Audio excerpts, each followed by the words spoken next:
Вітаю. Да, резерви. Долучаємо резерви.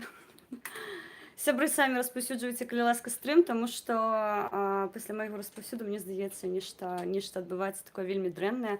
У мене просідає інтернет, тому лепей я не буду чіпляти гэтую історію.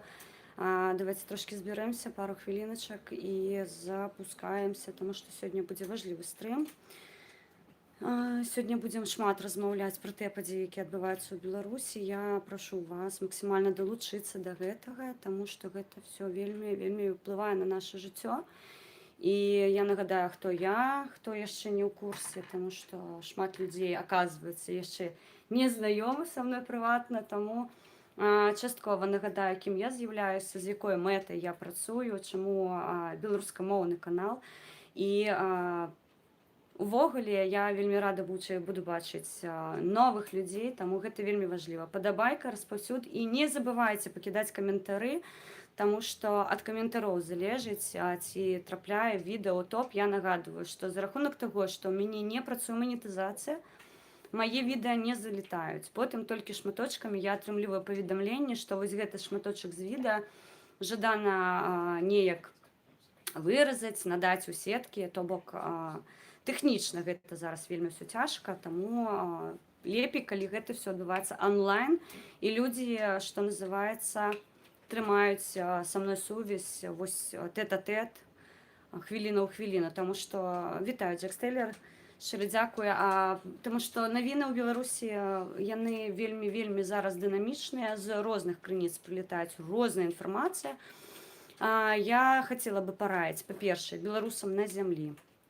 Абавязкова паглядзіце, я ўжо казала пра гэта, ёсць відэа байпол па інфармацыйнай бяспекі. Актывісты, нават самыя класныя, якія ўсё робяць ад сябе магчыма, каб інфармацыйна сябе абараніць.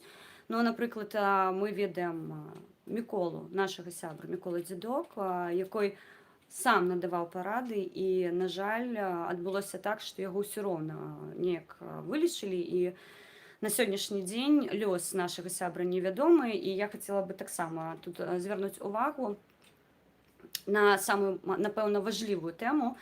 Я з яе і пачну. Для мяне прыватна гэта вельмі важліва, пакольку я з'яўляюсь актывісткай, я з'яўляюсь грамадскім актывістам, я з'яўляюсь палітычным актывістам. У мяне вельмі шырокае поле дзеяльнасці. Я не абмяжоўваюся пытаннямі бежанцаў ва ўкраіне, дзе я зараз нахожусь. Галоўнае пытанне, якое зараз прылятае мне. Вы ведаеце цудоўна пра сітуацыю, якая адбылася ва ўкраіне. Не так даўно адзін з кіраўнікоў Беларускага дома ва ўкраіне так супала, што нашыя назвы падабаны паміж сабой. Я нагадваю, з 27 жніўня 2020 году існуе праект «Антыкрызісны цэнтр Беларускі дом» або «Антыкрызавы цэнтр Беларускі дзім» в Украіне, калі мы будзем разглядаць гэта украінскай мовай.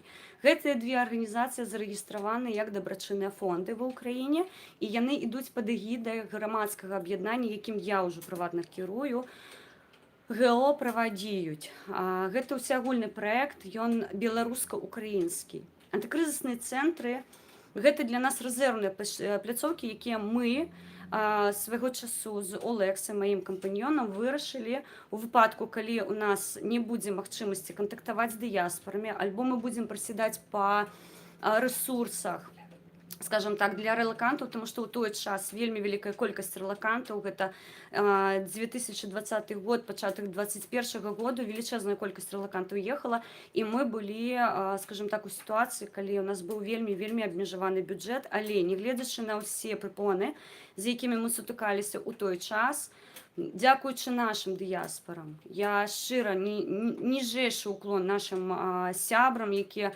падтрымалі праект антыкрызавага цэнтра, якія далучыліся свайго часу, і ўвесь гэты час яны побач з намі надаюць і сёння дапамогу. Я сёння літаральна вельмі рада. Адзін рэлакант у нас сёння ўжо знаходзіцца на прываце. Мы надаем яму усеагульную дапамогу.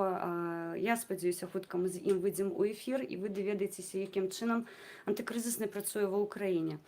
Кіраўніка беларускага дома ва ўкраіне Віталій Шишоў, ён быў знойдзены павешаным у адным з кіеўскіх паркаў. Нам і на сёння дакладна невядома, хто гэта зрабіў. Нам і на сёння дакладна невядома, якім чынам адбылося забойства, але я вельмі спадзяюся, што украінскія структуры даволі дэтальна будуць ставіцца да гэтага пытання, і ў хуткім часе мы пачуем афіцыйныя версіі, якія нададуць нам інфармацыю, і больш-менш мы зможам дэтальна пагрузіцца ў тое, што адбываецца з актывістамі ва ўкраіне. Наконт таго, што адбываецца вакол БДУ, я хацела бы зараз звярнуцца да беларусаў, якія знаходзяцца ва ўкраіне. Можна па-рознаму ставіцца да розных людзей. Мы можам на іх скардзіцца, мы можам на іх злаваць, мы можам быць незадаволены іх працай. За год, якой мы знаходзімся, я прыватна захаджуся ва ўкраіне, 8 жніўня гэта быў год, як я працую тут. Мы праводзім акцыі, мы трымаем праект дапамогі. Усё было ў нашым жыцці, шчыра кажу, і скаргі, і спрэчкі, і адчыненыя бойкі ў лабавую атаку, што называецца. Гэта ўсё адбывалася, вядома, па-за камерай, гэта адбывалася ўсё максімальна ў зачыненых чатах. У мяне таксама ёсць шмат пытанняў да людзей, якія працуюць ва ўкраіне, вельмі шмат. Але на пачатку сваёй дзейнасці я абрала для сябе вельмі просты і празоры шлях. Я працую ў любых умовах, і мая галоўная мэта як палітычнай актывісткі зрабіць усё магчымае, каб палітычна зняволеныя былі на волі. І гэта будзе азначаць перамогу ў рэвалюцыі, якая і зараз ідзе ў Беларусі.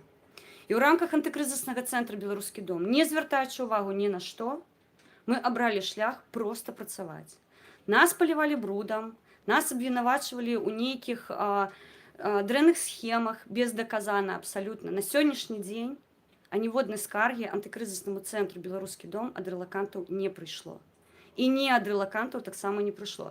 Самая складаная справа, якая была датычная ў наш бок, гэта тое, што мы нібыта накіравалі, хаця я сама прыватна кірую пакункамі, я ведаю, што ўходзіць са склада, што мы накіравалі вопратку не таго розмеру.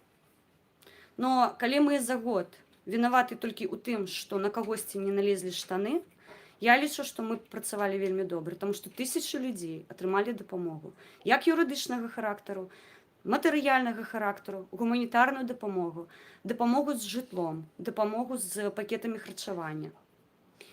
Я сказала, што зарадзі аднаго чалавека, якой кідае нам у плечы такія скаргі, зачыняць праект я не буду.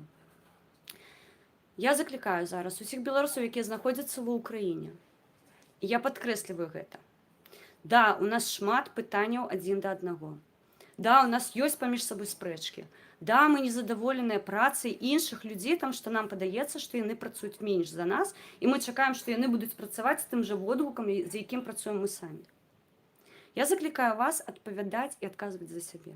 У першую чаргу звярніце ўвагу ў люстэрка і паглядзіце, што вы робіце дзеля таго, каб наблізіць той час, калі мы зможам павярнуцца ўсе разам дадому.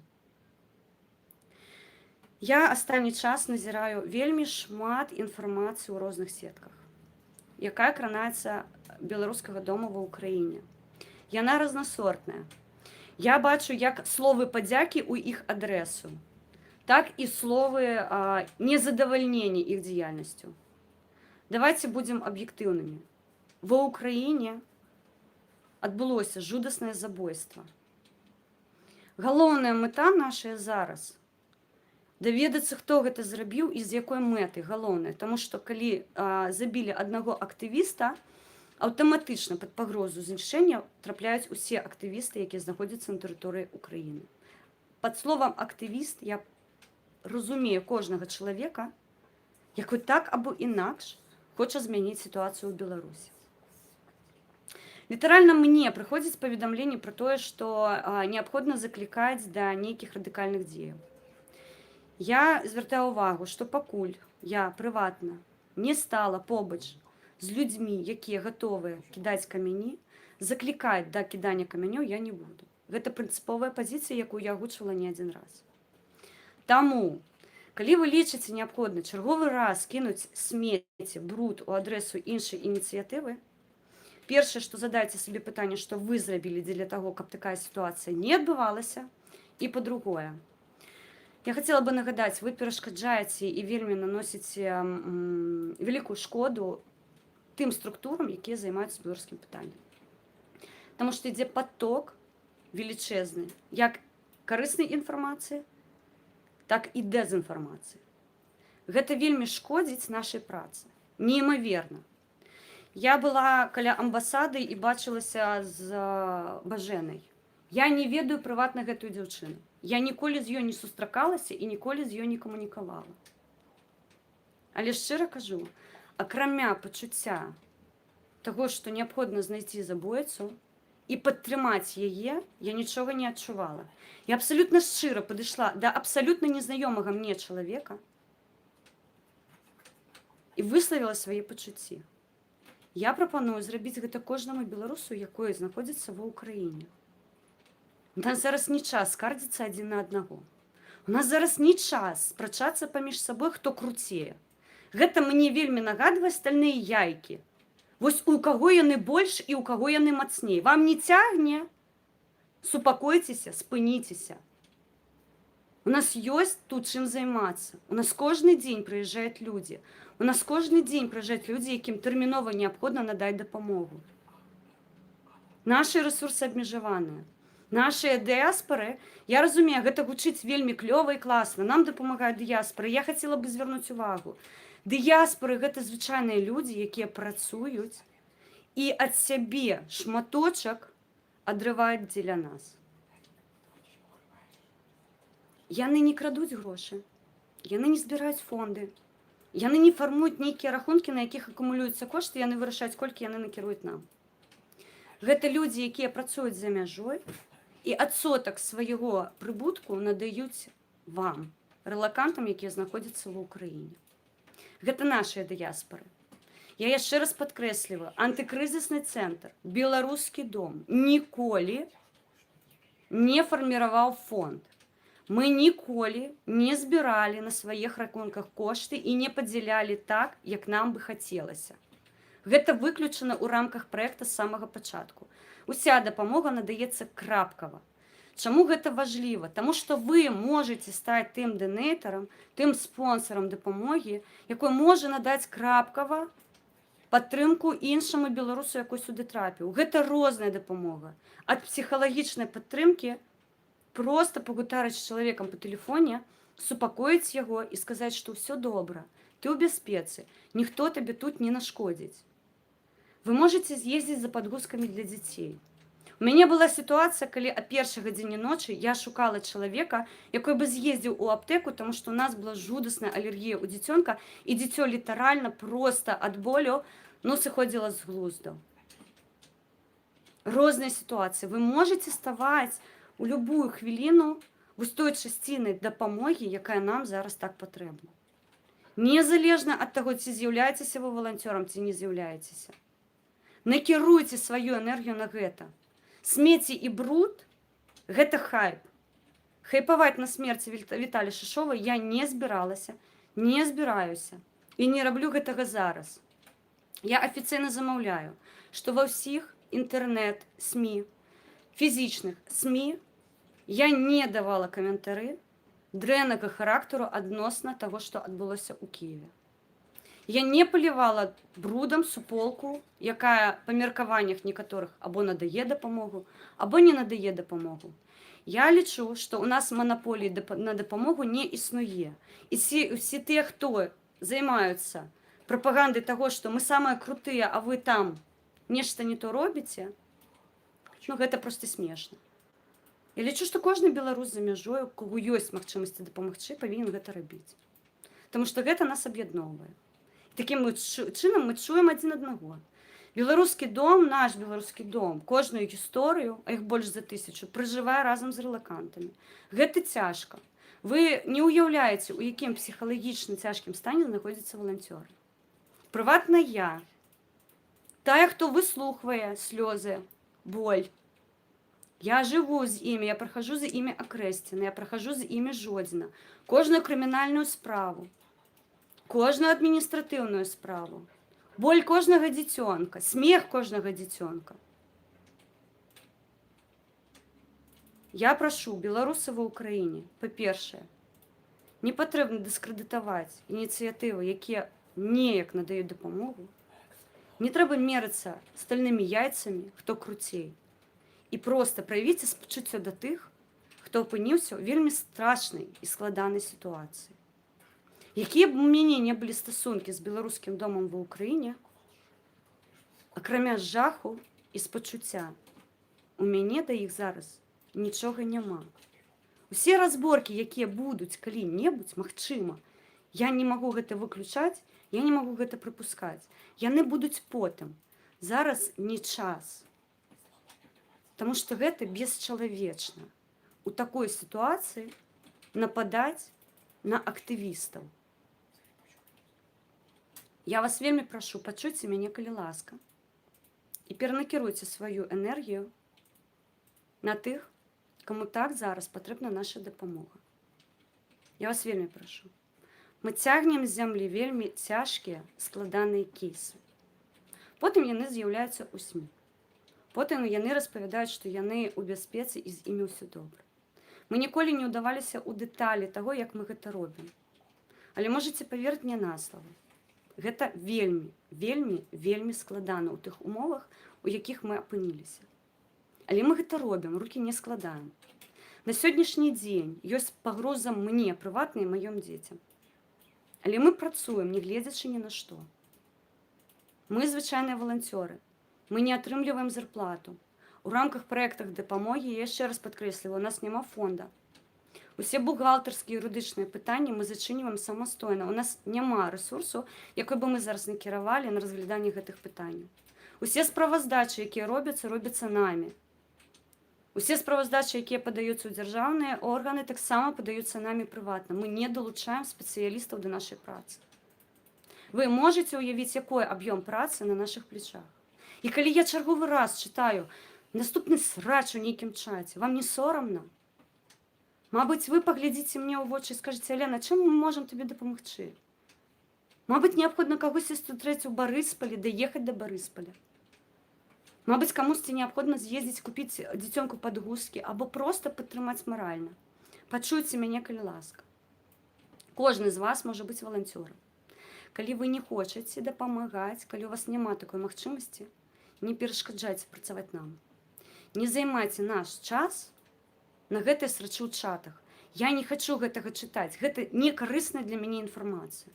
У той час, калі мне пішуць з зямлі, я вымушана хадзіць і чытаць чаты, якія мне ўвогуле не цікавыя. Я вымушана іх чытаць, таму што мне неабходна ведаць, што адбываецца тут і якая пагроза маім рэлакантам існуе зараз тут. Мабыць, дзесьці, яксьці пралезець інфармацыя, якая потым уратуе жыццё беларуса тут. Не засірайце чаты, я вас вельмі прашу. Гэта проста мой асабісты зварот да вас. Калі вы лічыце неабходным, што нейкі чалавек нешта зрабіў не то, ён у чымсьці вінаваты, і вы хацеце з ім паскардзіцеся, слухайце, у Telegram ёсць цудоўная функцыя — прыватнае паведамленне. Без праблем. Я сотні на дзень атрымліваю прыватных паведамленняў. Не праблема. Вы можаце чалавеку ў прыват напісаць, што: «Паслухай, містер Н, а ты бы мог зрабіць то, толькі трошкі карэктнее. Я так сама раблю. Я не хожу і не гажу ў чатах». Больш за тое скажу, я знахажу час уначы, і гэта пацвердзіць нашыя падпісчыкі, адпавядаць на пытанні ў галасавых чатах. Я і кідаюсь на амбразуру, таму што мяне закідваць пачынаюць спачатку гаўном, а потым мяне пачынаюць чуць і задаваць карэктнае, канструктыўнае пытанне, і ў канцы размовы мы заўсёды выходзім на тое, што чым людзі могуць дапамагчы. Чаму я зараз звяртаю ўвагу на дапамогу? Сёння мне прыйшло паведамленне пра тое, што каманды дысідэнту, зноўку падкрэсліваю, як бы вы не ставіліся да людзей, якія яго вядуць, як бы вы не лічылі, што яны дрэнныя, добрыя, пляцоўка Dissident Buy — гэта на сённяшні дзень адзіны рэсурс, надае максімальна аб'ектыўную і поўную інфармацыю па нашым палітычным зняволеным. Сёння ў базе дысідэнту амаль 1000 людзей. Агулам, вам вядома, у Беларусі адчынена больш за 4200 крымінальных справаў. Толькі крымінальных. У нашых базах 1000. Так, я таксама датычная да тых арганізацый, якія займаюцца пытаннямі палітычных зняволеных. Таксама у мяне ёсць доступ да гэтых крыніц, дзе я магу вольна атрымаць інфармацыю і надаць аператыўную дапамогу, калі такая неабходна будзе. Я займаюся не выключна бежанцамі.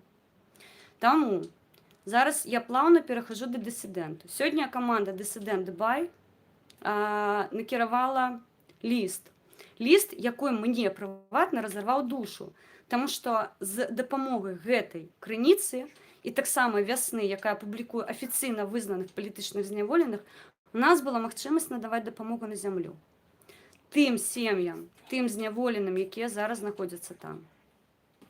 Сёння дысідэнт паведаміў пра тое, што яны фізічна больш не могуць паўнацэнна рабіць сваю працу. Там шмат пытанняў, якія мы спрабавалі вырашыць кулуарна сваімі рэсурсамі. На жаль, ратацыя паміж валанцёрамі за астатні год не назіраецца. Я гэта магу канстатаваць. Чаму? Напэўна, таму што мы не заклікалі да ратацыі. Але што такое ратацыя? Валанцёры выгараюць. Валанцёры працуюць у вельмі цяжкіх умовах, асабліва тыя валанцёры, якія знаходзяцца на зямлі.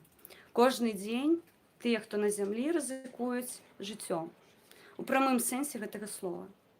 Іх там вылавліваюць. За астатні месяц мы страцілі велічэзную колькасць людзей. Я бы хацела сказаць, што гэта рэсурс. Для нас гэта не рэсурс, для нас гэта жыццё людзей, якіх мы прыватна ведалі, да якіх мы звярталіся.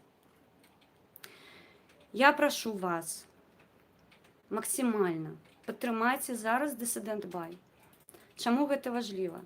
Таму што праз гэтую агульную пляцоўку, дзе мы бачым, хто храніцель, дзе мы бачым, каму надаецца дапамога, каму не надаецца дапамога, мы можам маніторыць, хто застаўся за бартом, умоўна кажучы, і мы далучаем туды рэсурсы.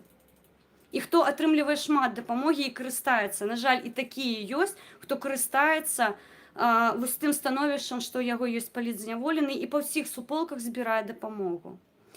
Чорныя спісы, яны для таго і існуюць, каб наш рэсурс невялічкі, які ў нас ёсць, я яшчэ раз падкрэсліваю, гэта не фонды, гэта прыватныя асобы, такія як я, як вы, якія надаюць невялічкі адсотак свайго прыбутку на дапамогу.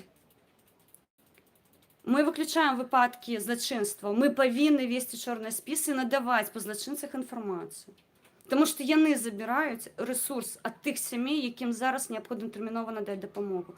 У нас ёсць цяжкія выпадкі, у нас ёсць сіраты, пра якіх ніхто не ведае, таму што ў іх няма сваякоў, і мы проста маніторым спісы і шукаем людзей, і потым выяўляецца, што няма сваякоў, якія бы фізічна надалі інфармацыю па палітычнаму зняволенаму. У нас ёсць непаўнагадовыя.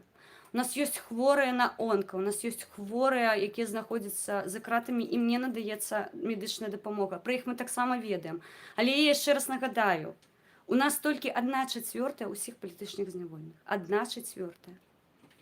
І ім патрэбна дапамога. У нас ёсць сем'і, якім даецца дапамога. Зараз дзетак збіраюць у школу. Туды неабходна таксама накіроўваць рэсурс. Рэсурс можа быць розны. Гэта не абавязкова, не канцэнтруйце ўвагу на фінансавай дапамогі. Да, гэта важліва, безумоўна. Фінансавая дапамога на сённяшні дзень нас ратуе, таму што мы можам праз свае крыніцы накіраваць дапамогу ў Беларусь. Гэта ўжо адпрацаваныя намі механізмы, і мы ведаем, што гэтыя кошты не знікнуць. Усе гэтыя рэсурсы, якія адчыняюць аб'яўленне на збор, мы іх маніторым таксама. Мы не кажам, што ім не патрэбна дапамагаць, але звярніце, калі ласка, увагу, дзе, на якіх рэсурсах ідзе збор, і, мабыць, ёсць сям'я, якая не агучыла збор, а ім тэрмінова неабходна дапамога. Вы можаце звяртацца да мяне. У мяне ў наяўнасці поўныя спісы усіх людзей, якім неабходна надаць дапамогу. У Беларусі. Гэта зараз вельмі важліва. Без нашай падтрымкі там вельмі складаная сітуацыя. Мы, беларусы замежжа, мы взяли на сябе функцыю дабрачынна дапамагаць. Мы не можам іх кінуць. Лісты палітвязні паведамляюць, амаль не даходзяць. Амаль не даходзяць, гэта азначае, што пры тым адсотку малога ліставання, якое зараз ёсць, людзі перасталі пісаць слова падтрымкі. яны яшчэ і не атрымліваюць гэтыя лісты. Гэта страшна. Ёсць рэсурсы, онлайн-рэсурсы, дзе вы можаце літаральна пакінуць караценечкія фразы для кожнага палітвязня. Я разумею, 1000 лістоў напісаць кожны дзень гэта вельмі складаная праца. Я накіроўваю 10 лістоў на тыдзень. Больш, шкада, у мяне не атрымліваецца. Я бы з задавальненнем пісала часцей. Але мой рэсурс абмежаваны. Таму, калі у вас ёсць магчымасць, ёсць прапанова далучыцца да маёй ініцыятывы ліставання, я надаю вам усе рэсурсы, якімі вы можаце з-за мяжы карыстацца. Гэта не павінен быць ліст з маркай. Так, мы просім нашим палітычным зняволеным, каб яны маглі фідбэк зрабіць, накіроўваць канверты з маркамі. У іх фізічнай магчымасці набыць гэта ўсё няма. Таму наш ліст, калі ідзе, мы заўсёды аплачваем яшчэ дадаткова магчымасць, каб людзі маглі атрымаць канверт і накіраваць яго адрасату, якой напісаў. Гэта важліва. Гэта наша эмацыйная падтрымка людзей за кратамі. Я яшчэ раз нагадваю, і сёння невядома, што з Міколам Дзядком. Мы амаль не атрымліваем інфармацыю па Мікалаю Статкевічу. Я не чула Сергея Спарыша з моманту, калі адбыўся над ім суд, і яму прысудзілі 6 год за кратамі. Я не ведаю, што з ім. Лісты ад актывістаў апрыёры не даходзяць. Мае лісты менавіта даходзяць, таму што я хаваюся пад чужымі імёнамі. Я вымушана так рабіць, каб мяне пачулі. Я вельмі спадзяюся, што хлопцы, якія атрымліваюць ад мяне лісты, яны разумеюць, што гэта мае лісты. Я пра іх памятаю штодзённа. Таму я вас вельмі прашу, я вас заклікаю. Рэсурс «Дисsident Бай». Там ёсць абсалютна ўсе дадзеныя нашых палітычных зняволеных, якія нам вядомыя. Мы працуем з сем'ямі, якія баяцца надаваць інфармацыю. Гэта цяжкі працэс, таму што іх там запужваюць. А адвакаты, якія ўзяліся абараняць палітычных зняволеных, сем'ям кажуць інфармацыю па іх не надаваць, каб не прыцягваць увагу і каб не нашкодзіць палітычнаму зняволенню. Гэта не так. Я яшчэ раз нагадаю, у нашым спісе амаль 1000 чалавек. Амаль 1000 чалавек, пра якіх нам вядома, і якім мы можам надаць хаця б маральную падтрымку ў выглядзе ліставання або накіраваць на рахунак, дзе яны могуць затарыцца раз на тыдзень. Усім неабходным такая магчымасць ёсць. На дысідэнце ёсць інфармацыя па рахунках, куды можна накіраваць. Давайце аб'ектыўна. Ва ўкраіне, калі мы накіруем 10 гривень, 10 чалавек, гэта ўжо 100 гривень. Калі браць шакаладкамі, гэта прыблізна 3-4 шакаладкі. Для вас гэта менш за каву, а для іх гэта магчымасць трошкі скрасіць свае страшэнныя будні. Я вас вельмі прашу. Рэсурс «Дисsident Бай». На іх PayPal за астатні год было пералічана $200. Мы ведаем гэтыя рахункі. Яны таксама працуюць празора і надаюць справаздачы па фінансах, якія яны атрымліваюць. Падтрымкі дысідэнта на сённяшні дзень амаль няма. Гэта крапкавая разовая дапамога, якая надаецца людзьмі з блізкага атачэння. Таму я звяртаю ўвагу на гэты момант, калі ласка. Беларусы ў Беларусі, беларусы на зямлі. Калі чуеце мяне. Я не заклікаю вас становіцца валанцёрамі, я не маю маральнага права, я не магу быць валанцёрам у Беларусі. Але калі у вас ёсць магчымасць надаць нейкую дапамогу там, выкарыстоўвайце яе. Я разумею, што вы ў вельмі страшных умовах, складаных умовах. Але мы павінны весці барацьбу далей. Ніхто рукі не апусціў. Мы верым, што мы робім усё правільна. Па тых маркёрах, якія мы зараз атрымліваем з Беларусі, мы разумеем, што ціск, якой мы аказвалі на рэжым гэты год, ён якасны. Ён якасны. І пачуццё, што ўсё павінна хутка скончыцца, яно дзесьці ўжо вітае ў паветры. Я атрымліваю з зямлі шмат паведамленняў, што Лена, вы робіце ўсё правільна. Я лічу, што мы павінны працягваць барацьбу, дапамагаць адзін аднаму. І не чакаць трыгераў з забойствамі, з гвалтаваннямі. Падтрымліваць адзін аднаго. Не забывайце пра інфармацыйную бяспеку тых, хто на зямлі. Ну і гэта, канешне, не заўважае тых, хто знаходзіцца за мяжой. Карыстайцеся гэтымі рэсурсамі. Шукайце людзей, якія гатовыя будуць вам дапамагаць з гэтай інфармацыйнай падтрымкай, з барацьбой. У мяне гэтая сістэма адлажана. Гэта не складана. Калі вам неабходны нейкія інструкцыі, вы паспрабуйце іх надаць на зямлю. Калі ласка, звяртайцеся. Мае аккаунты адчынены. Вы можаце ў любую хвіліну мне напісаць, я надам максімальна разгорнутую інфармацыю. Адзінае, што я не надаю, гэта кантактныя дадзеныя людзей, з якімі я прыватна кантактую. Гэта забаронена ў рамках праекта. Наданне інфармацыі па трэціх асобах нашым праектам забаронена. Адзінае, што мы можам зрабіць, гэта скантактаваць вас з зацікаўленай асобай. За гэтыя кантакты я асабіста адказваю, што называецца, галавой. Таму што я надаю гэтыя кантакты, і з дзвюх бакоў мне можа прыляцець за тое, што я скаардынавала паміж сабой не вельмі, мабыць, зручных паміж сабой людзей. Таму, яшчэ раз, лісты вязняў гэта павінна быць пакуль патэрнам. Мы робім усё магчымае, каб іх вызваліць. Вы можаце дапамагаць ім там, накіроўваючы невялічкай сумы. Я не кажу, што гэта павінна быць $1000. Не. Дыяспары разрываюцца. У дыяспар і палітычныя зняволеныя, і бежанцы, і людзі, якія ўжо знаходзяцца ў краінах, дзе неабходна даваць тэрміновую дапамогу. Мы сутыкаемся з медычнай дапамогай, з страхавымі нейкімі выплатамі, рознай сітуацыі.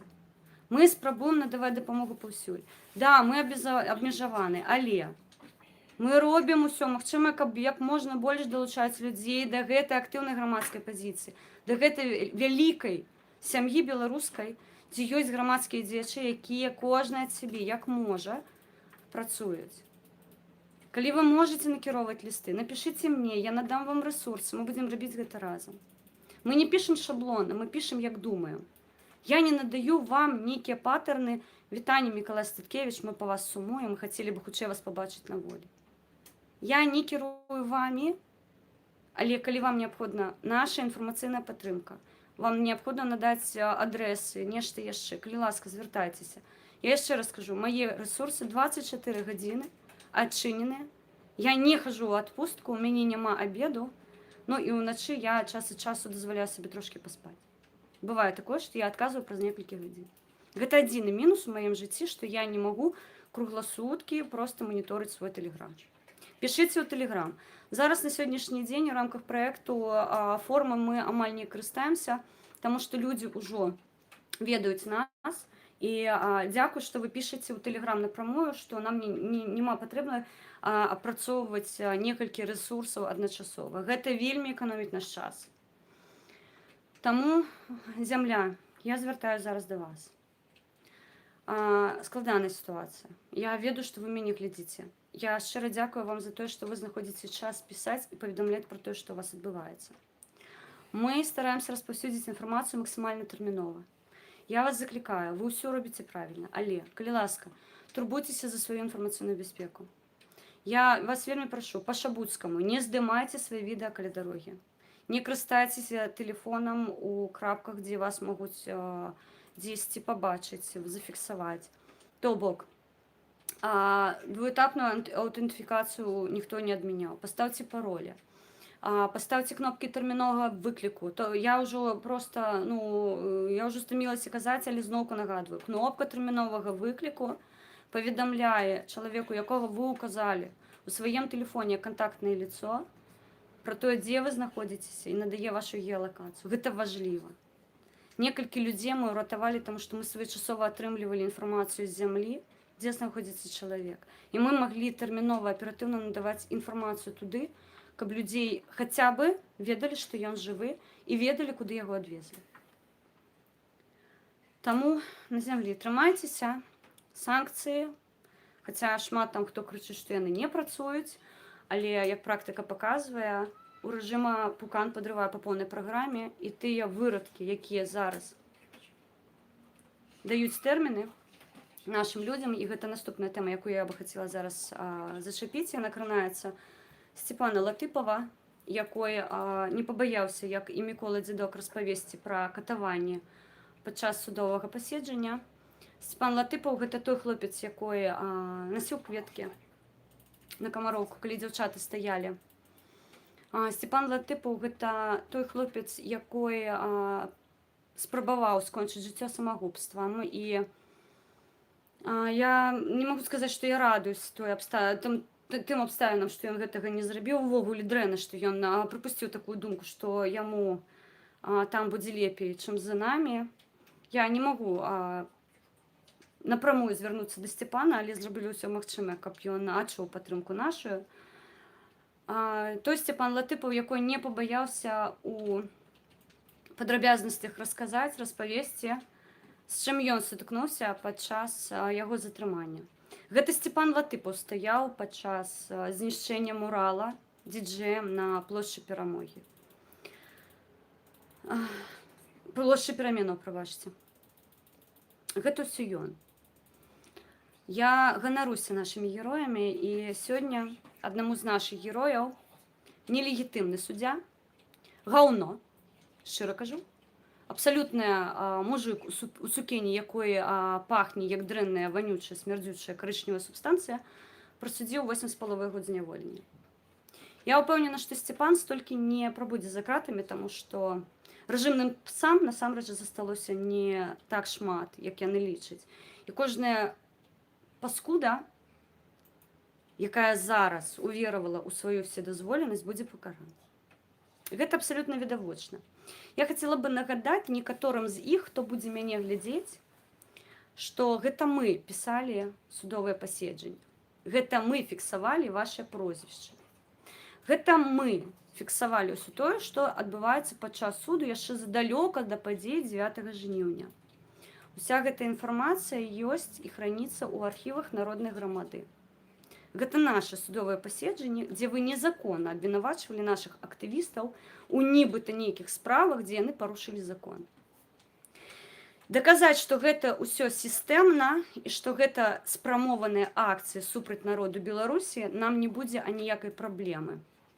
Гэта некалькі год архіваў, якія мы фіксавалі і чакалі таго моманту, калі судовыя справы пачнуцца па ўсім свеце. І вас будзе чакаць міжнародны трыбунал. Я зараз упэўнена ў тым, што ён адбудзецца. Такія краіны, як Літва і Нямецчына, ўжо запусцілі справы па ўсеагульнай юрысдыкцыі. Зараз яны ж збіраюць матэрыял па сістэмных парушэннях правоў чалавека ў Беларусі.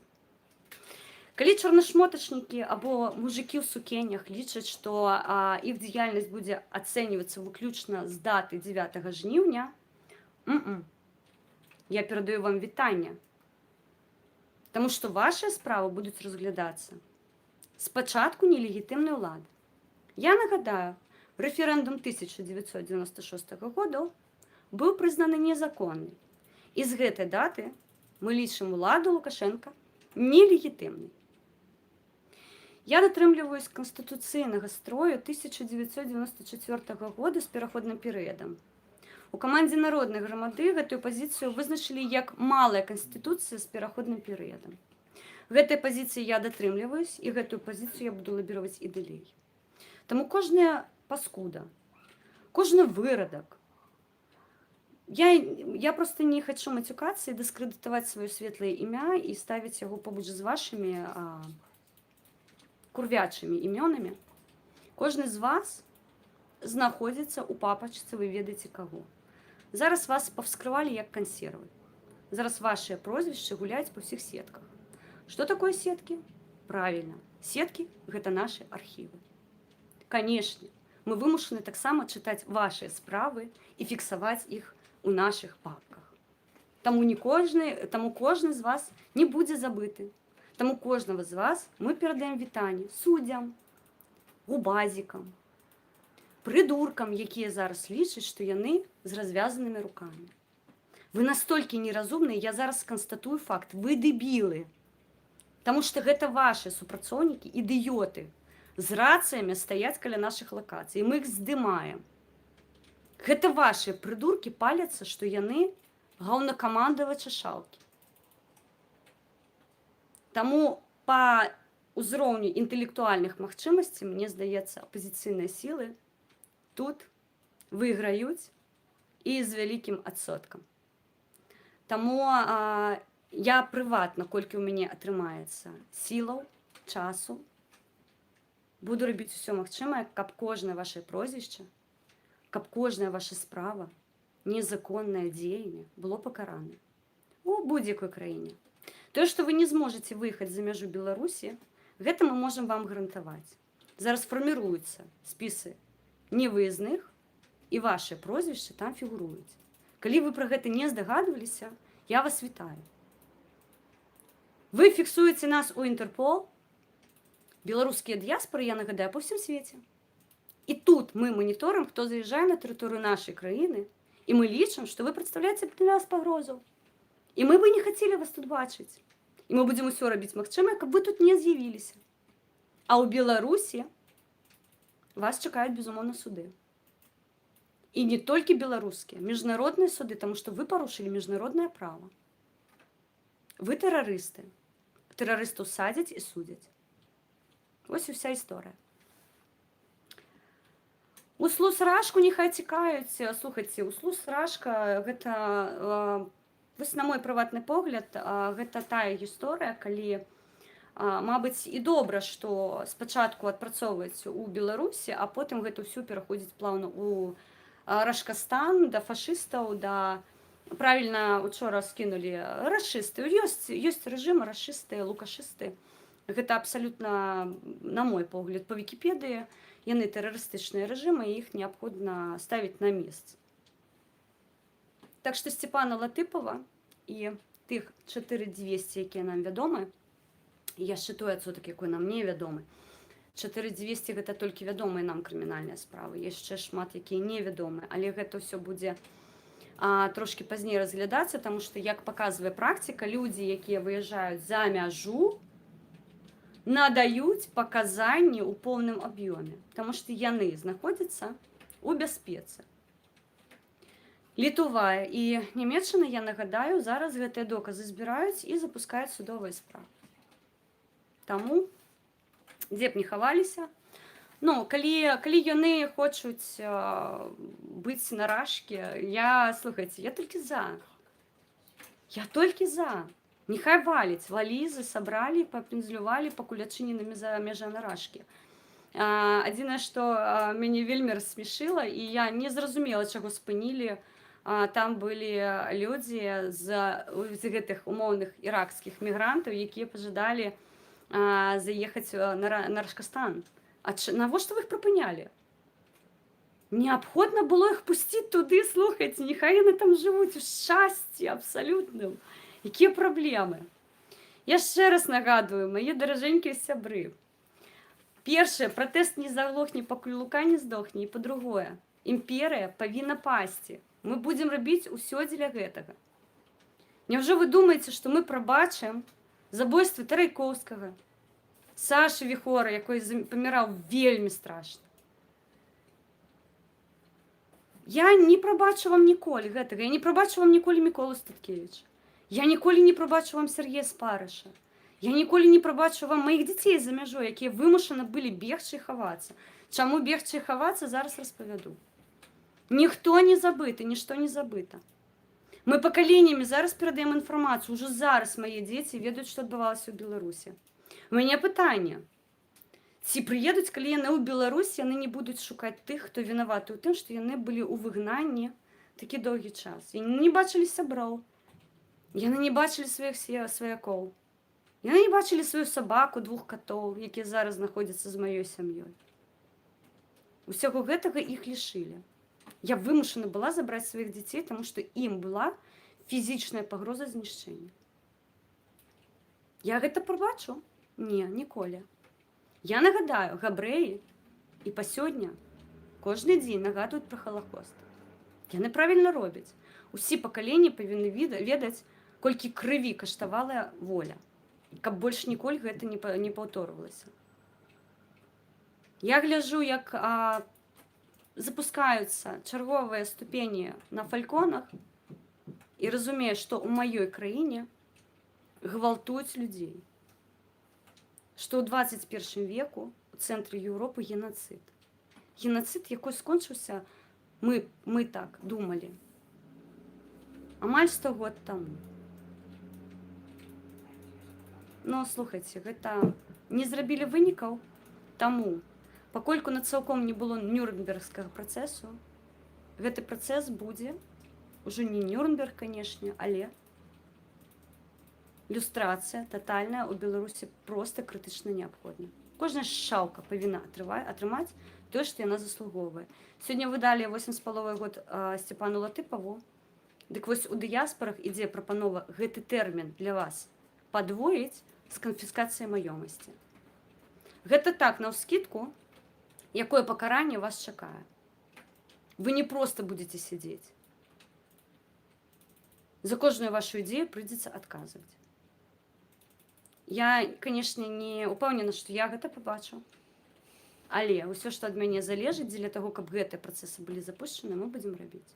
Я буду рабіць. Гэта не пагроза, гэта папераджэнне. Мы ніколі не даруем. Сябры, я вас бачу, я вас чытаю, але сёння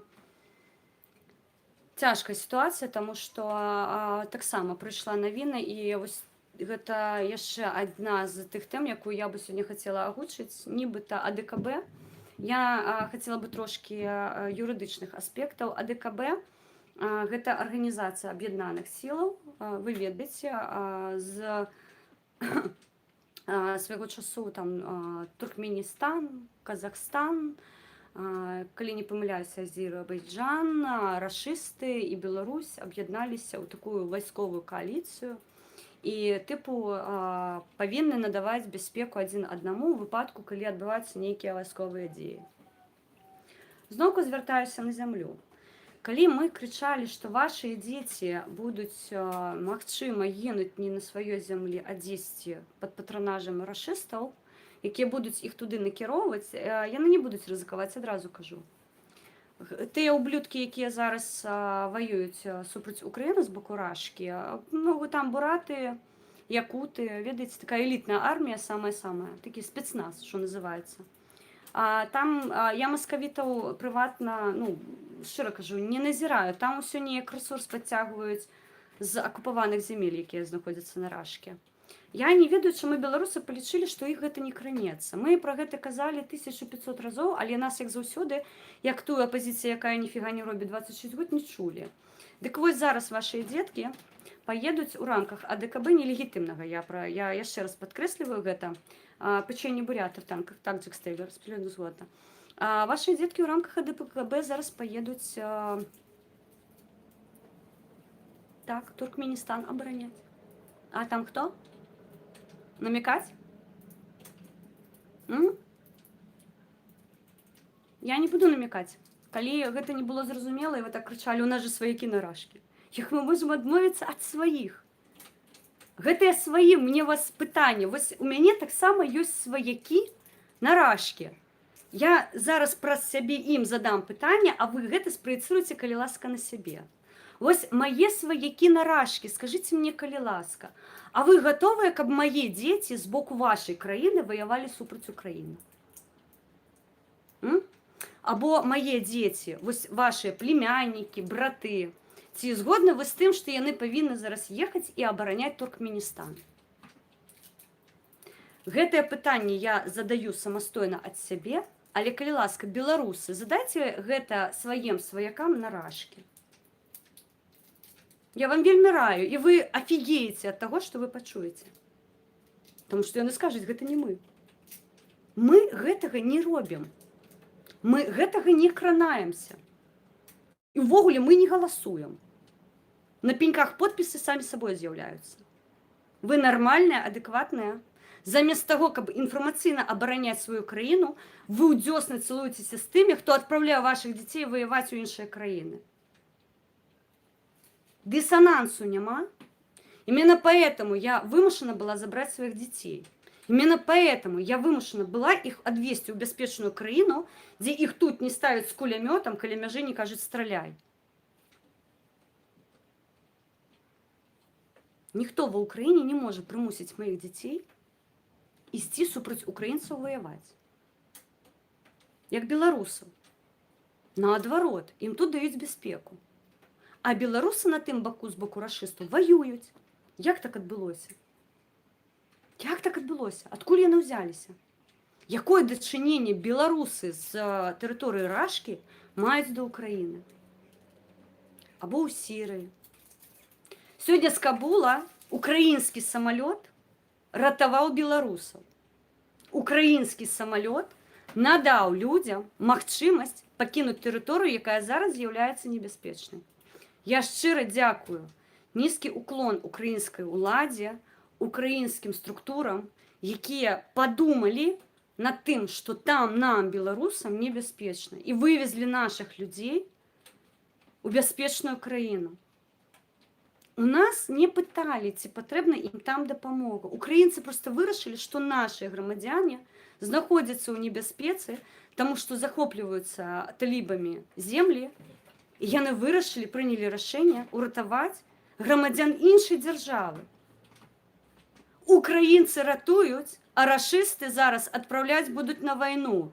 Пачуйце мяне на зямлі. Пачуйце мяне, нарэшце. І трохі галавой падумайце, што вы робіце. Вы сваімі рукамі дзяцей аддаеце ў гэтую мясарубку. Да, я вымушана была выехаць, вывезці іх, каб ім не далі аўтамат і не пусцілі абараняць Туркменістан. Мае дзеці ў бяспецы. Прабачце, што не села, як я люблю казаць. Мне ў плечы кідаюць, канешне, ты за мяжой. Да роўна з-за гэтай сітуацыі я вымушана была пакінуць сваю краіну. Да роўна з-за гэтай сітуацыі, што з акрэсціны я бы ім не дапамагла. У мяне бы проста туба забралі дзяцей, яны бы зараз лічыліся без бацькоў, і з імі рабілі бы, як з фаршем, што хацелі. Як маці гэтага прапусціць я не магла. Таму прабачце, што не сижу. Каму не дае пакою мой выезд, апынілася так, што на волі я аказалася карыснее, чым за кратамі. Моя віна ў тым, што я не сижу. Моя віна ў тым, што я не дала сябе згвалтаваць і зламаць псіхалагічна. Напэўна. Але я вельмі спадзяюся, што я яшчэ буду карысная сваёй дзяржаве, і тыя тысячы людзей, якія прайшлі праз наш праект, гэта не толькі тыя людзі, з якімі мы сутыкаемся зараз. Папераду будаванне новай Беларусі, вольнай Беларусі, незалежнай і прававой краіны. Таму думайце галавой, аналізуйце сітуацыю і спытайце ў сваіх сваякоў наражкі, што яны будуць рабіць, калі вашыя дзеткі дадуць прысягу беларускай дзяржаве пад палатном, а потым паедуць ваяваць і абараняць Туркменістан ад талібаў. Як вашыя сваякі на гэта адрэагуюць? Мне вельмі проста цікава. Гэта такія звычайныя базавыя рэчы, якія, на мой погляд, увогуле неабходнасці разглядаць і вытрачаць на гэты час не патрэбна. Уся паглыбленая інтэграцыя гэта для імперыі рашыстаў рэсурс наш, людской, беларускай нацыі. Падыміце гісторыю, паглядзіце, колькі загінула падчас Другой светавой, Першай светавой вайны украінцаў, беларусаў, колькі было выслана на будаванне ў Сібір. Няўжо вы думаеце, што нешта змянілася? Няўжо вы думаеце, што ў іх нейка ментальна змяніліся мазгі? Людзей, якіх выхоўвалі з аўтаматам, з кулемётам, з дзяцінства і зараз выхоўваюць. Я сваім дзецям кажу, паглядзіце, іх не вучаць ракеты збіраць. Яны з кулемётам на батуце скачуць. Пра што яшчэ казаць можна? Вось гэтая будучыня вас чакае, вы павінны быць да гэтага гатовы. Гэта страшная сітуацыя. Тыя навіны, якія сёння мы атрымліваем на конт Сцёпа Латыпава, АДКБ, тое, што яны зараз маюць права, яны не маюць права. Яшчэ раз, вы маеце права адмовіцца. Распавядзіце гэта сваім дзецям. Вайсковыя у Беларусі армія і сілавыя структуры здрадзілі народу. Не спадзявайцеся на іх. Калі яны здрадзілі народу, няхай яны збіраюць свае ванзэлкі і пэнзлююць абараняць Туркменістан. Я не супраць. Я гатовы далучыць дыяспоры і аплаціць ваяж. Не праблема. Абсалютна. Калі яны здрадзілі народу, і ў рамках АДКБ яны павінны надаць падтрымку і дапамогу, я высылаю палатно, сцягі, калі ласка, у рукі і наперад. Чым менш смецця ў Беларусі застаецца, тым больш шансаў у нас пабудаваць нармальную цывільную краіну. Причинно-наслідкові, я не веду, де тиск поставити, тому можу помилятися. Так що, сябри, ситуація така, зараз почитаю трошки вас і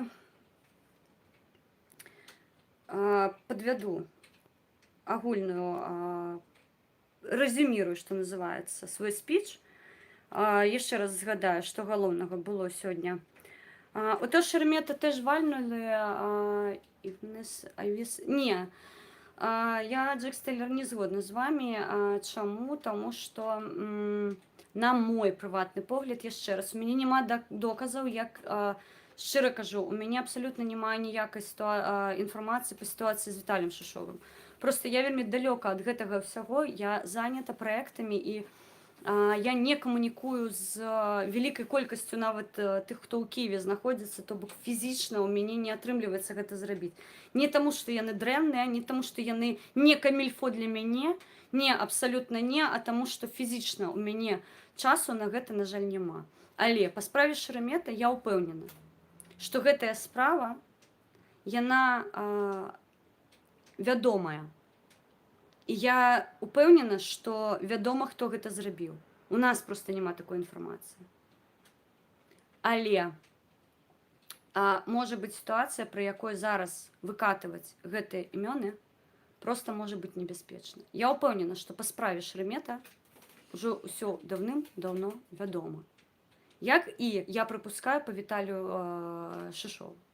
Магчыма, я вельмі хацела бы спадзявацца, што тыя злачынцы, якія гэта зрабілі, і з Пашай Шереметам, і з Віталіем, яны дзейсна вядомыя і іх дзейсна пакараюць.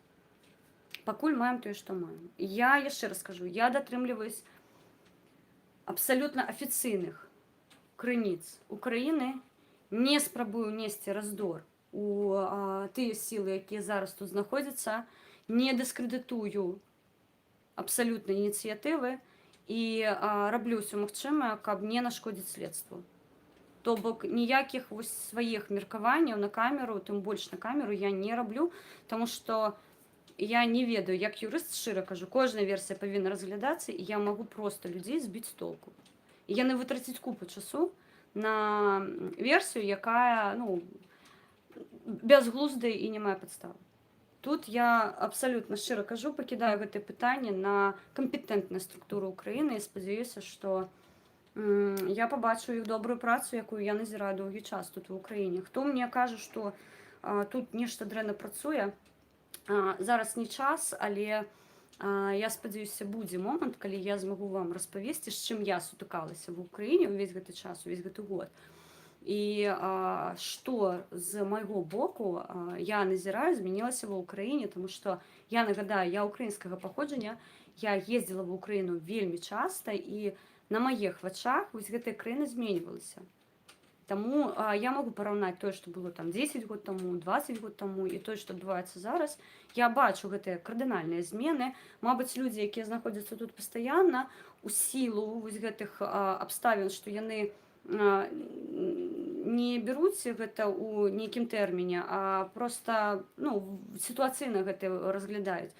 Я бяру гэта ў разрэзе тэрмінаў, і я шчыра кажу, я бачу змены, і мне яны падабаюцца, канешне, ёсць праблемы. Сябры, безумоўна, любую краіну вазьміце, там будуць праблемы. Разумееце, у Норвегіі, я разумею, самая вялікая праблема, там мы размаўлялі з Фархадам, смяяліся свайго часу. Я пытала, Фархад, вось якія навіны у вас падаюцца? Вось пра што пішуць у Норвегіі? І ён кажа, вось, я зараз адчыняю крыніцу і чытаю, што уратавалі кота з дрэва. Да, норвежскія МЧС, там ратавальнікі прыехалі, уратавалі кота з дрэва. Вось у Норвегіі такія навіны, а у нас, на жаль, паведамляецца пра тое, што знік і загінуў беларускі актывіст. Яшчэ раз кажу, тыя, хто паліваюць брудам, я да вас звяртаюсь. Прыпыніце гэты хейт, прыпыніце гэты спам, прыпыніце абвінавачваць у тым, чаго дакладна вы не ведаеце. Калі у вас ёсць некаторыя доказы па гэтай справе, я вас заклікаю, калі ласка, звярніцеся да кампетэнтных структур Украіны і надайце ўсю інфармацыю, якая у вас ёсць па гэтай справе. Гэта будзе самае правільнае, што мы можам зрабіць. І плюс, да, публічна павінна замовіць, таму што я лічу, гэта таксама важліва. Не так давно я хотела бы звярнуць увагу актывістаў ва Ўкраіне, беларускіх, на вельмі важлівую рэч. Глядзіце, калі украінцы прыходзяць на беларускія акцыі, гэта нармальна. Яшчэ раз я кажу, гэта не крытыка, гэта мой светапогляд, і, мабыць, мы неяк агульна гэта пытанне, гэта не праблема, але мы вырашым, неяк дамовімся канструктыўна наконт гэтага, таму што я не прысутнічаю амаль на акцыях у Кіеве, у мяне няма магчымасці на гэта, але калі украінцы прыходзяць з сцягамі, беларускіх акцый, гэта нармальна. Чаму? Таму што украінцы гэта грамадзяне Украіны, і яны маюць права на сваёй зямлі ладзіць акцыі будь-якога характару. То бок, яны могуць падтрымаць беларусаў, могуць паскардзіцца, што беларусы занадта шумныя, там нешта зрабілі не тое. Яны на гэта маюць права, таму што яны з'яўляюцца грамадзянамі гэтай краіны. Гэта нармальная сітуацыя. Але калі беларусы выходзяць на ўкраінскія акцыі, я гэта трактавала як нібыта на мае акцыі, напрыклад, супраць інтэграцыі з Рашкай, прыходзілі грамадзяне іншых краін з сваёй павесткай. Не.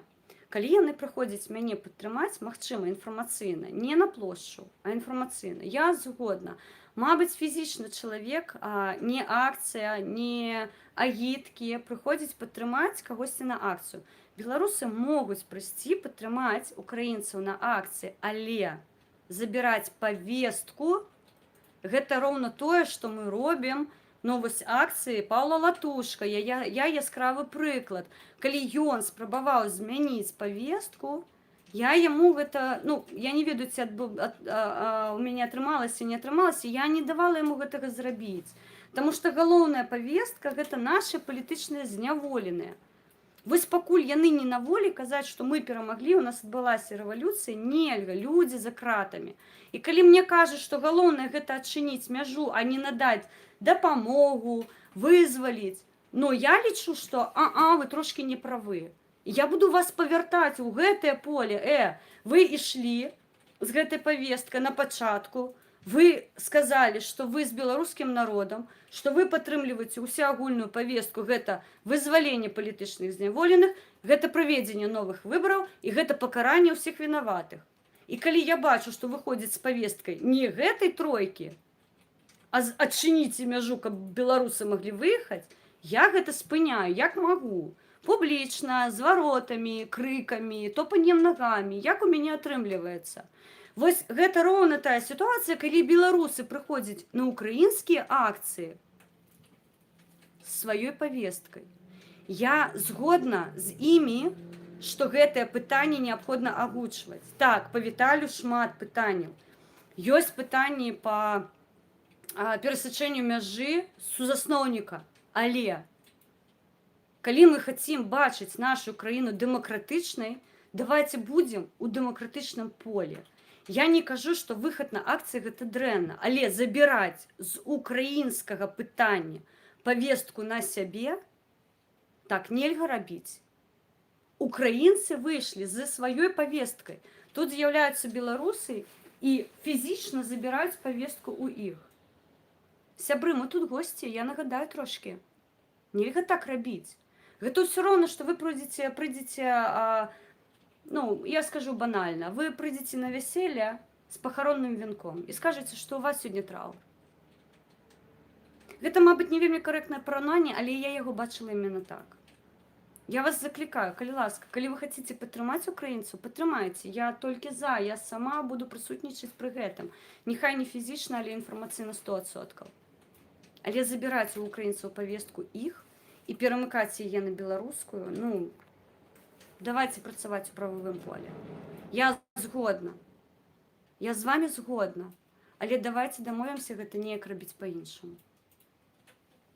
Таму што вы памятаеце, я украінка па паходжанню. І ўсё, што кранаецца украінскага пытання ва ўкраіне, для мяне прыярытэт.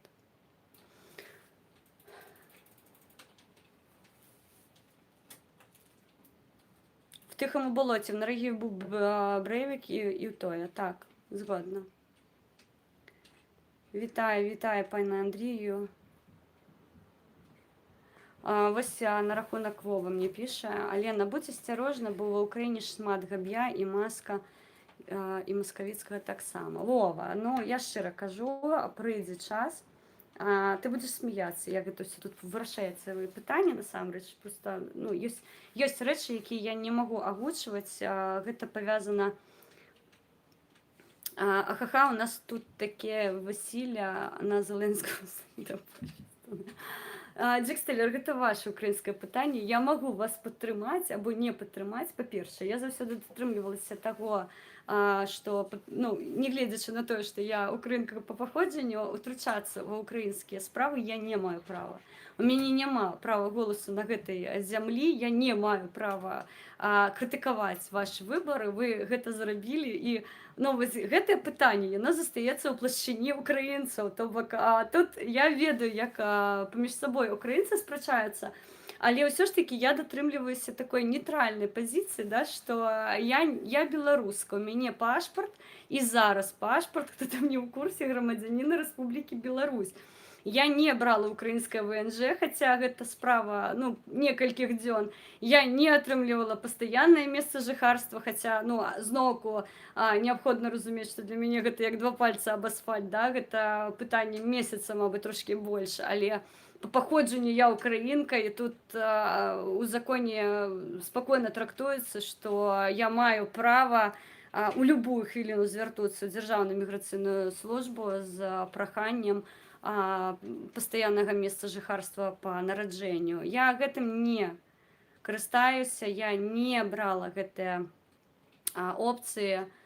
Я і сёння грамадзянка Рэспублікі Беларусь, я і сёння з пашпартам грамадзяніна Рэспублікі Беларусь, і я жыву фактычна па законах Беларусі і Украіны. Таму тут пытанне такое. Наконт бяспекі, Вова, я хацела бы усіх вас супакоіць. Вельмі шмат... О, прабачце хвіліначку, я кое-што пакажу. Сына, а ты можаш прынесці мне вось такая коробка сіняя, калі люстэрка ляжыць у зале? Прынесі мне, калі ласка. Сіняя коробка з медалём маім. Зараз пакажу вам нешта. Наконт таго, што адбываецца, я вельмі вас прашу. Я ведаю, што вы вельмі хвалюецеся. Я штодзённа атрымліваю велічезную колькасць паведамленняў людзей, якія вельмі, ведаеце, вось, ну, за астатні час я чула, як шмат людзей мяне ведае, тому што шмат людзей, хто пішаць, проста атрымае са мной сувязь пастаянна, удакладняюць, як я сябе пачуваюць, усё мяне добра, ці існуе нейкая пагроза. Я прашу вас, калі ласка. Не, дай мне вось іменно ту штуку, якую ты вылажыў. Так. Давай. Дзякуй. Таму, сябры, не хвалюйцеся, не турбуйцеся за мяне, калі ласка. Прыйдзе час, вы ўсё цудоўна даведаецеся, таму што мы з вами разам, канешне, пасмеёмся, таму што мне тут насамрэч ну, мне так жыццё зараз, яно і з аднаго боку вельмі сумнае, таму што тыя падзеі, якія адбываюцца, і тая ўжо стомленасць фізічная, якая ёсць, я яшчэ раз кажу, у валанцёраў няма ратацыі. Я сутыкнулася з такімі паняццямі, як кашмары, панічныя атакі. Ну, дагэтуль я не ведала, што такое існуе. Панічныя атакі гэта ўвогуле афігеть, што такое. Таму беларусы, якіх я там троліла ранейшыя, о, боже, якія панічныя атакі, што вы там сабе ў галаву ўзялі. Калі ласка, звяртайцеся да мяне, я ўжо ведаю, што рабіць у гэтай сітуацыі, калі у вас панічная атака. Хто не ў курсе, панічная атака, гэта ну, для мяне прыватны, абсалютна некантралюемы працэс. Калі ў мяне падымаецца ціск, сэрца вылетае, і я не разумею, што адбываецца. Вось пачуццё хвалявання шалёнае, і такое пачуццё, што пагроза вось яна блізка, і літаральна вось праз некалькі секунд павінна нешта адбыцца. Вось, ну, кажуць, там чуйка, да, спрацоўвае. І вось такія панічныя атакі, яны не сыходзяць, яны наадварот нарастаюць. І з імі можна бароцца, з імі можна змагацца, што называецца. Таму зноўку тут наша гія. Вітаю, Саніка, вітаю, даражэнькі, вельмі рада цябе бачыць. Яшчэ раз кажу, са мной все добра. Астатні час маё жыццё змянілася настолькі радыкальна, што нават панічныя атакі ад мяне збеглі. І, ну, мабыць, за астатніх 2-3 тыдні панічных атак не было, то бок я сябе псіхалагічна пачуваю роўна і спакойна, то бок тут усё нармальна. Не ўсе з гэтым спраўляюцца, на жаль, але я спадзяюся, што больш-менш сітуацыя даўняецца. І напаследак, на пазітыве хацела бы адзначыць вельмі такую добрую навіну. Адразу кажу, там хтосьці крытыкаваў, хтосьці наадварот. Я зараз пакажу вам вось гэтую штуку, на камеру вам бліжэй пакажу. Гэта, да, гэта Слава зрабіў вось такія адзнакі падзякі валанцёрам беларускім. Яны накіраваны валанцёрам па ўсім свеце, каб вы разумелі, гэта не выключна маё дасягненне, скажам так. Я не лічу гэта прыватнай нейкай адзнакай маёй працы. Не, гэта праца нас, беларусаў ва ўкраіне, у гэтай адзнакі жыццё кожнага валанцёра, якой так або інакш кранаўся пытанне дапамогі беларусам. Я ўжо казала падчас, калі я атрымлівала, ну я не магу сказаць, што гэта ўзнагарода, гэта слёзы, кроў, боль. Вось у мяне асацыяцыя, да, тут БЧБ, тут падзяка валанцёрам, але я яшчэ раз кажу, гэта тысячы гісторый, якія разрывалі маю душу штодзённа. Таму вельмі балючая вось такая адзнака маёй дзейнасці, якую я вырашыла, калі ва ўкраіне будзе створана сапраўдная амбасада Беларусі ва ўкраіне, я лічу, што яе неабходна туды аддаць, каб беларусы, якія прыязджаюць ва ўкраіну, заўсёды ведалі, якім чынам, канешне, тут будуць вядомыя гісторыі, што нам далося вось гэты валанцёрскі рух, што ён для нас, чаму з'явіліся такія ўзнагароды па ўсім свеце. Яшчэ раз кажу, таксама сцягі дыяспарам накіроўваліся, але я хацела бы вам трошкі пазітыву напрыканцы пакінуць. Я вас, сябры, бачу, ты дуже сильно дзякуй. Глядзіце, я хожу без усялякіх прыкрас. У мяне толькі стужкі на руцэ. Я ўжо распавядала, што яны для мяне азначаюць. Гэтыя стужкі мне падаравалі ўжо непасрэдна ва ўкраіне. Гэтая стужачка з Беларусі на мне вельмі, ну, я яе нікому ўжо не аддам, таму што я все параздавала.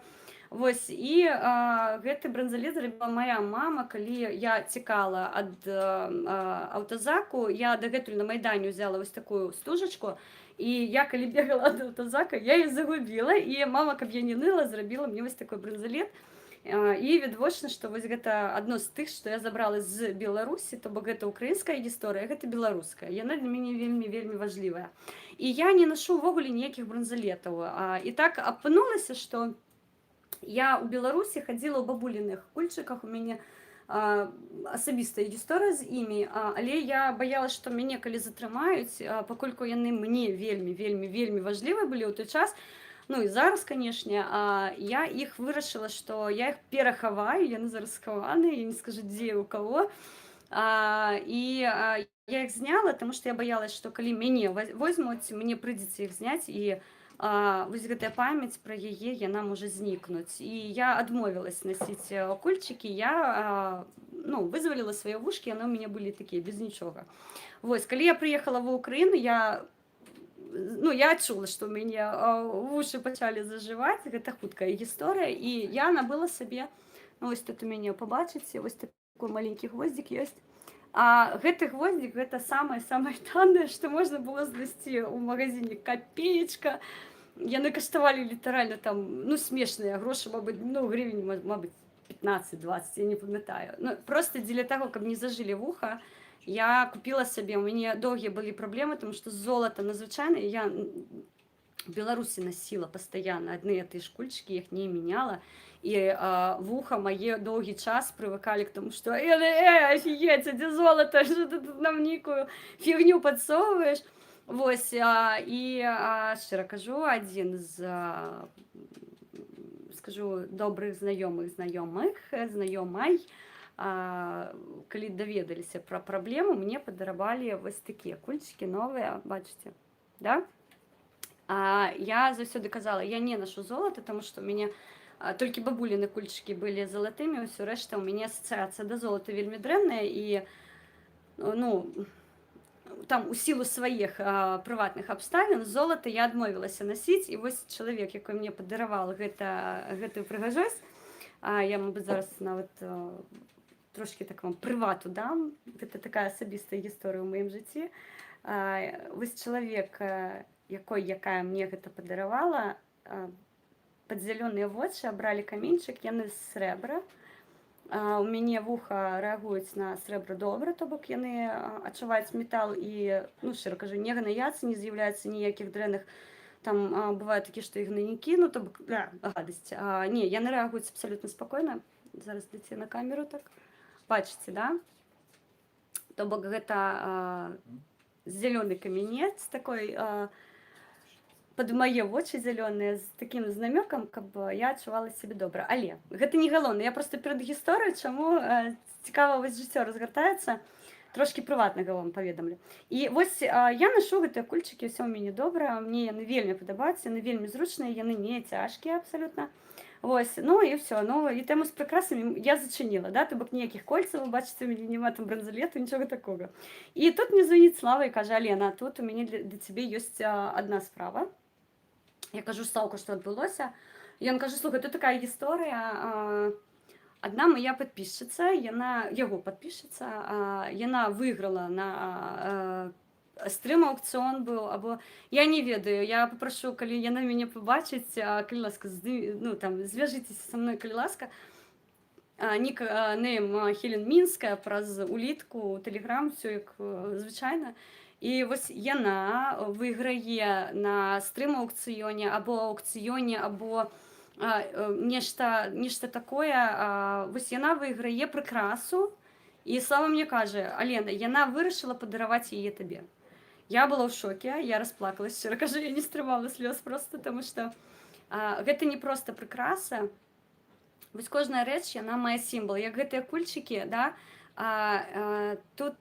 тут важлівасць не ў метале, а у акцэнце, якой зроблены. Зялёныя вочы, зялёныя камяні, то бок я заўсёды вось думкамі з тым чалавекам, якой гэта набываў, і вось якія яго былі меркаванні, калі ён думаў, ці спадабаецца мне, ці не спадабаецца. І вось гэта ўвага, у першую чаргу. Мне абсалютна не важна, колькі гэта каштуе, гэта больш каштоўнасць такая духоўная, да, чалавек думаў пра мяне, і ён неяк асацыяваў гэтую рэч са мной, і вось такую прыгажосць зрабіў. Так вось, Тацяна, я ведаю, вас завуць Тацяна. Я б хацела вам паведаміць, вось што асацыяцыя для мяне таго, што вы мне падаравалі. Я зараз бы хацела сябрам паказаць на камеру. Божа, камера, Алена. Дрэнна, мабыць, трошкі бачна, сябры. Ну, камера, прабачце, працуе дрэнна. Гэта маленькая фея. Вы разумелі, вось такая, яна таксама з срэбра. Тацяна, эльфік, так, ну вось бачыце, розныя ўжо меркаванні пайшлі. Я не нашу прыкрасы, вось ад слова зусім, але вось гэтая рэч, яна настолькі мяне здзівавала, яна настолькі для мяне важлівая, што я вам абяцаю, у хуткім часе зноўку тут мне паабяцалі падараваць цэпку, цэпь золотую для вось гэтай прыкрасы, то бок я буду насіць яе як талісман, як рэч, якая мне будзе пастаянна нагадваць пра вас, то бок вось гэта тая гісторыя, калі я не лічу, што я парушу нейкае правіла не насіць прыкрасы, таму што гэта душа. Вось для мяне прыватна гэта рэч. Я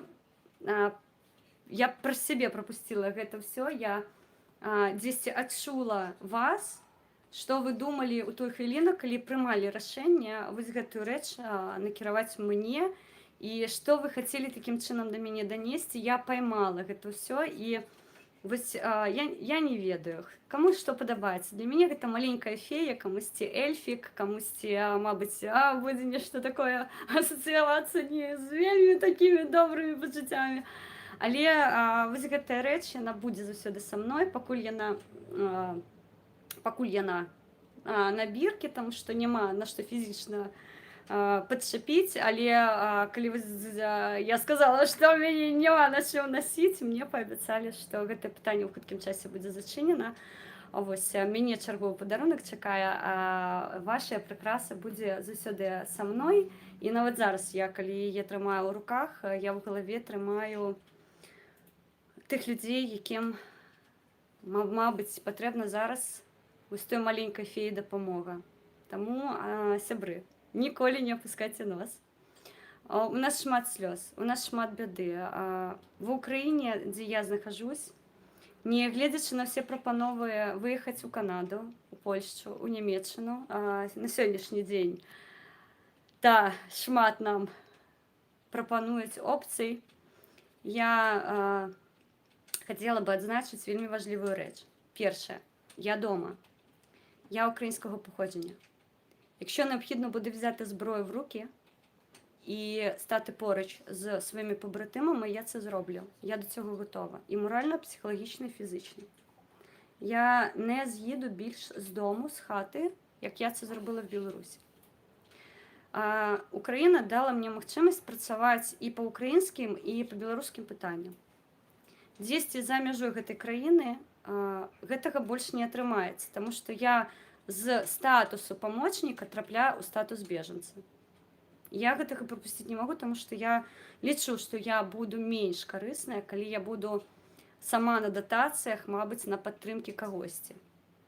Таму Украіна і Беларусь для мяне гэта дзве маіх радзімы, якія я буду абараняць усіма магчымымі спосабамі. Калі Украіна, не дай Боже, трапіць у дрэнную сітуацыю, я яшчэ раз кажу, і я кажу гэта абсолютно сур'ёзна. Я буду стаяць побач за сваімі землякамі, за сваімі сваякамі і ўжо тут да астатняга біцца. Далей я не еду. Я нікуды не еду, я нікуды не збегаю, я нікуды не выязджаю, я не выважу больш дзяцей. Уся гэтая гісторыя, я ведаю, што украінцы робяць усё магчымае, каб гэтая краіна была бяспечнай. Таму я тут стаю з імі ў адзін ланцуг і трымаю строй, што называецца. Усе праекты, якія мы будзем рэалізаваць у будучыні бліжэйшай, я абавязкова пра іх раскажу, яны таксама будуць рэалізаваныя на тэрыторыі Украіны і яны носяць беларуска-украінскі характар. Я спадзяюся, вось гэтая маленькая красуня мне будзе ў гэтай справе дапамагаць, натхняць і такім чынам тым удотам, якія спрабуюць да мяне дабрацца тут в Украіне, я адразу кажу, я тут. І я нехільна, патрэбна сапраўдны беларускі язык. Я тут, я працую за праўду, я працую за беларусаў і украінцаў, і гэта не зменіцца. Я шчыра дзякую маім замежным сябрам, якія за мяне проста з ума сходзяць і хвалююцца. Не хвалюйцеся, калі ласка. Я не магу зараз агучваць падрабязнасці, але калі б вы ведалі, у якой я сітуацыю, вы бы 100% не хваляваліся за мяне і казалі: Алена, працуй яшчэ больш, у цябе ўсе магчымасці для гэтага.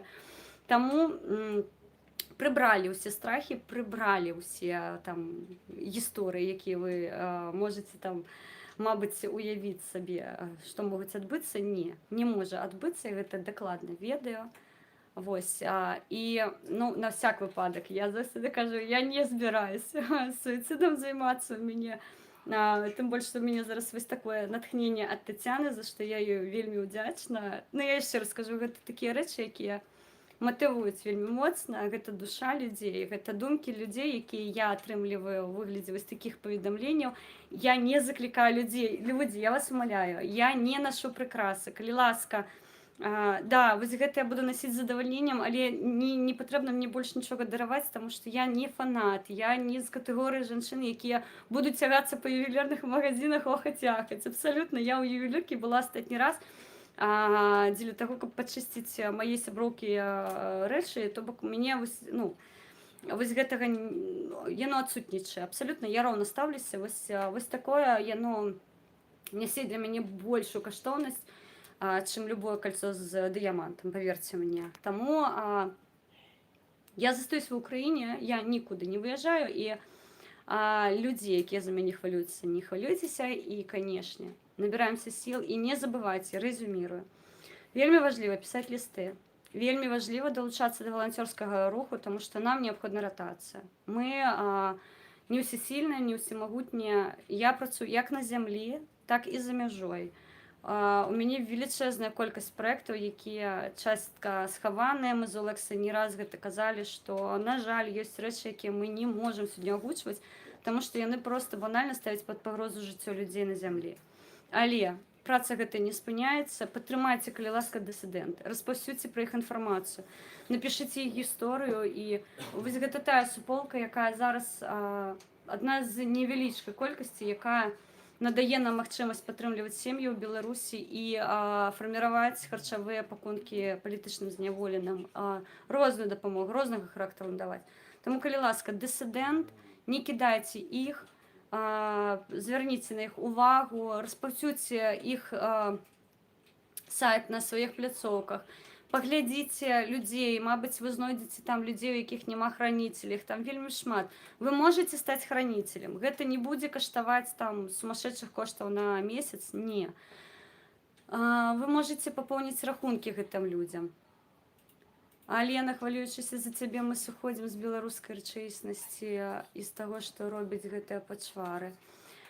Не хвалюйцеся, яшчэ раз скажу. Я за вас хвалююсь куды больш, і я раблю ўсё магчымае, каб за вас не хвалявацца. Я вам скажу так, таму гэта сумесная наша праца з вами. Я ведаю, у якой вы сітуацыі, вы ведаеце, у якой я сітуацыі. Да, цяжка псіхалагічна, эмацыйна, фізічна. Да?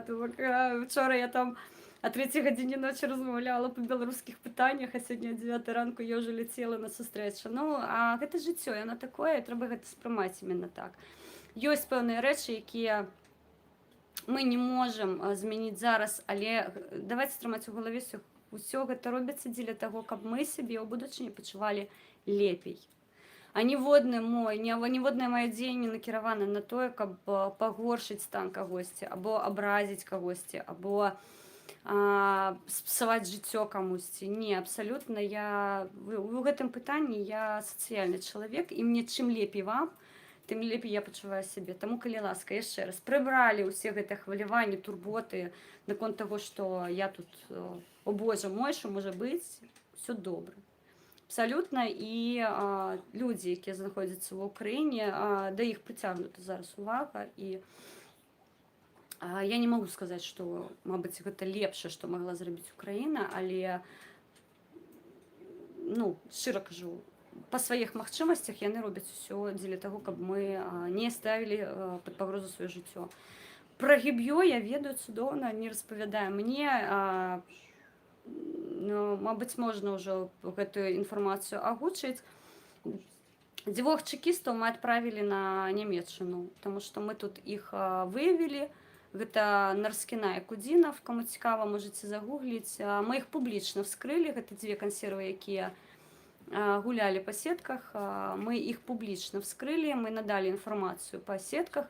Мне прыватна невядома, з якой нагоды яны паехалі ў Нямецчыну, але тое, што яны пакінулі тэрыторыю Украіны, гэта цудоўна. Таму, Света Нарскіна, калі мяне бачыць, ну так, я дапамагла вам выехаць, я буду гэта рабіць далей.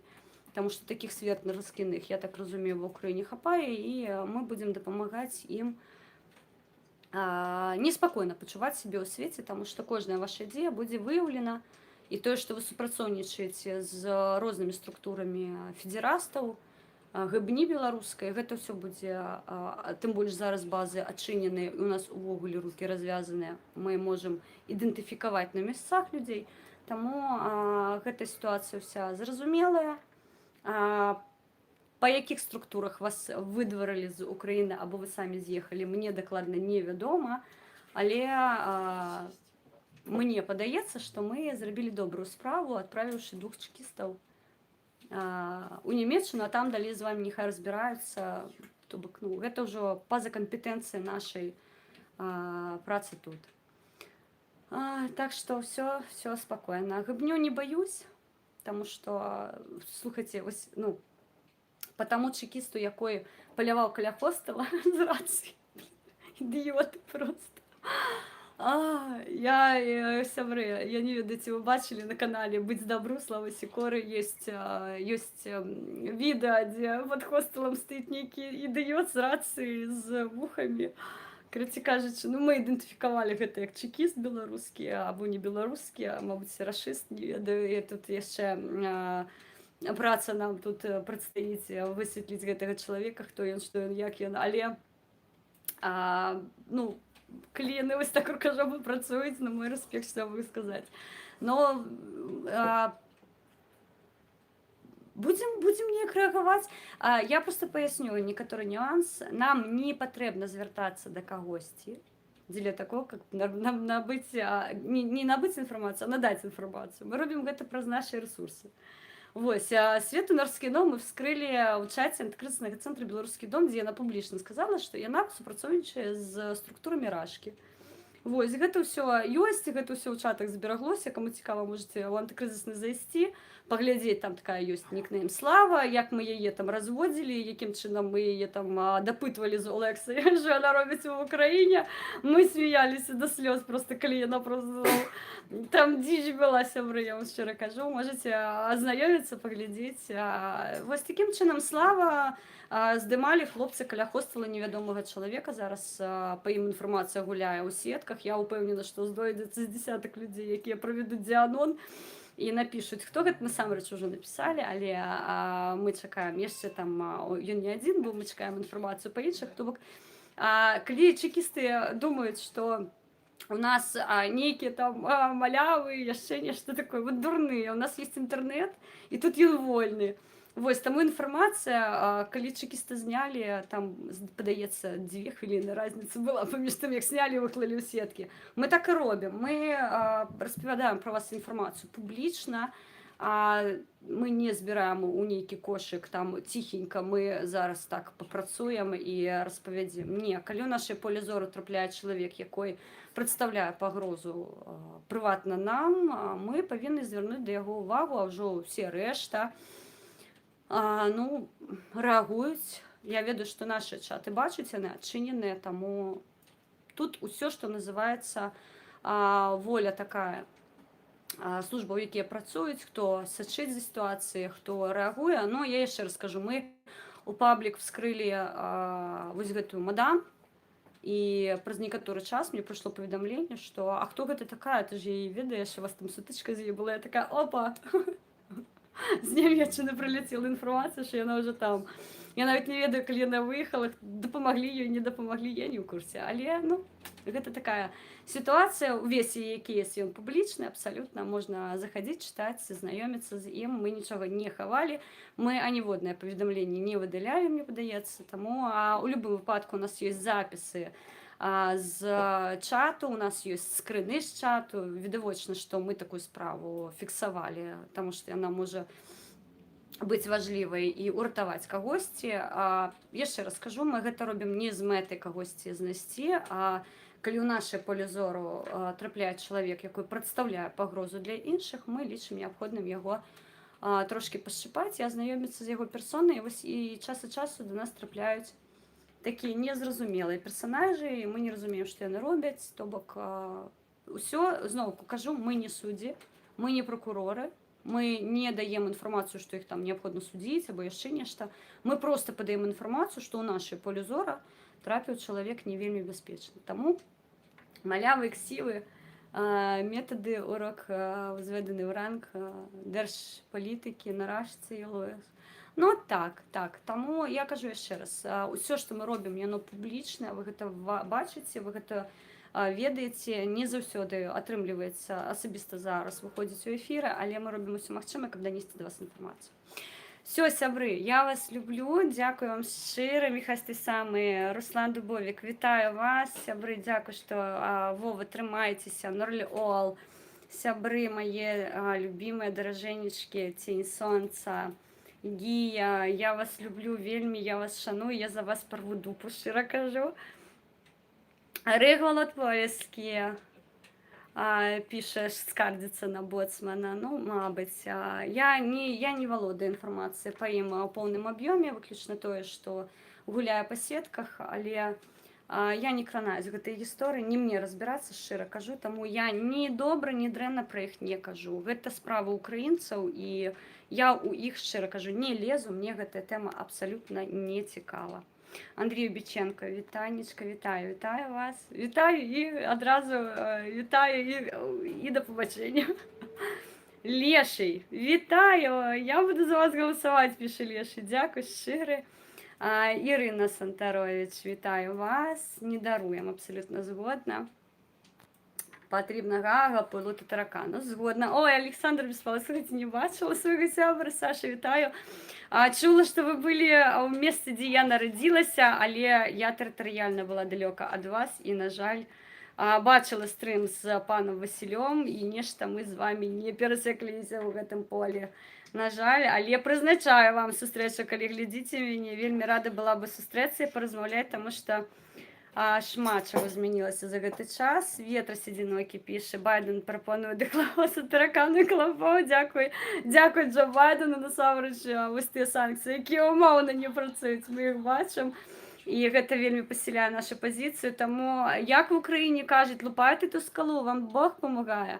І я заўсёды гэта слухаю, і шчыра дзякую кожнаму, хто нас падтрымлівае, хто далучаецца да праектаў, хто надае дапамогу і проста маральную падтрымку. Я кажу, калі з Віталём вось гэта трагедыя атрымалася, сябры, я весь дзень, у мяне чырвоны тэлефон проста быў ад таго, што людзі хвалююцца за мяне. І вось аб'ём той турботы, таго хвалявання, якое насамрэч існуе, я адчула вось у той дзень, калі знайшлі павешаным Віталя. Мае спачуцці яшчэ раз, бажэння. Я яшчэ раз падкрэсліваю, я не даю у СМІ каментары, якія бы дыскрэдытавалі працу беларускага дома в Украіне, якія бы дыскрэдытавалі працу яго засноўнікаў, сузасноўнікаў, валанцёраў, актывістаў.